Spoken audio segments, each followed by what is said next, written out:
The Life of Marie Curie. On November 7, 1867, the first woman to receive 2 Nobel Prizes was born in Warsaw, Poland. Mary Sklodowska was a pioneer in physics and chemistry. She married Pierre Curie on July 26, 1895. Together, they fought hard in the race. Both Mary and Pierre referred to the finding of the new element as the race, because so many other scientists were searching for the new product at the same time. Mary absolutely felt the need to discover a new element, as she felt as though there was not enough knowledge about the natural world. Her husband, Pierre, was right by her side. Pierre was already a scientist when the two met. He was an inspiration and motivation for Mary to hold on to. Pierre had discovered magnetism in crystals, so Mary told him to write up his research and get a doctoral degree. Soon after, he was promoted to a professorship. When Mary was young, she had always excelled in science. Mary was taught extremely well at her schools. She graduated first in high school at age 15. After that, she studied at Sorbonne, the best school in Poland, Paris, and Russia.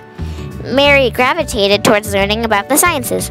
A few years after her graduation, she returned to Sorbonne to teach. She was the first woman to teach at the university.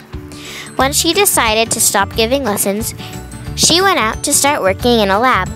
By looking at Marie Curie's lifetime research and legacy she left for many generations to come, we can see that she has positively influenced every scientist, which is important because without her, scientists, chemists, and physicists would not be as knowledgeable about elements and X-rays as they are today. During her time in the lab, Mary discovered 2 artificial radioactive materials, which she named radium and polonium. After she started getting settled in her new laboratory with Pierre, she won many doctoral degrees and had 2 children. Now Mary had a full family with an older daughter named Irene and a younger daughter named Eve.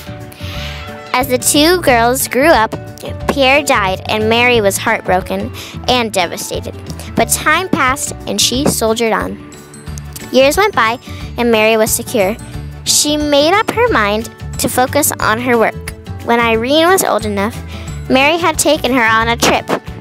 Mary and her daughter worked together to help soldiers who had been wounded during the World War I and give them X-rays.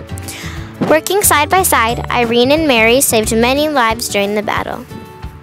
Marie Curie's lifetime work was a stunning example of perseverance.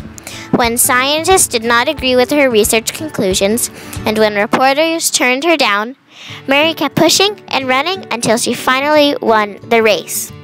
Before Mary died on July 4, 1934, she opened a Radium Institute in Warsaw, Poland. There, she taught hundreds of scientists the procedure she had invented. She told them, "Nothing in life is to be feared, it is only to be understood. Now is the time to understand more, so that we may fear less." Thank you.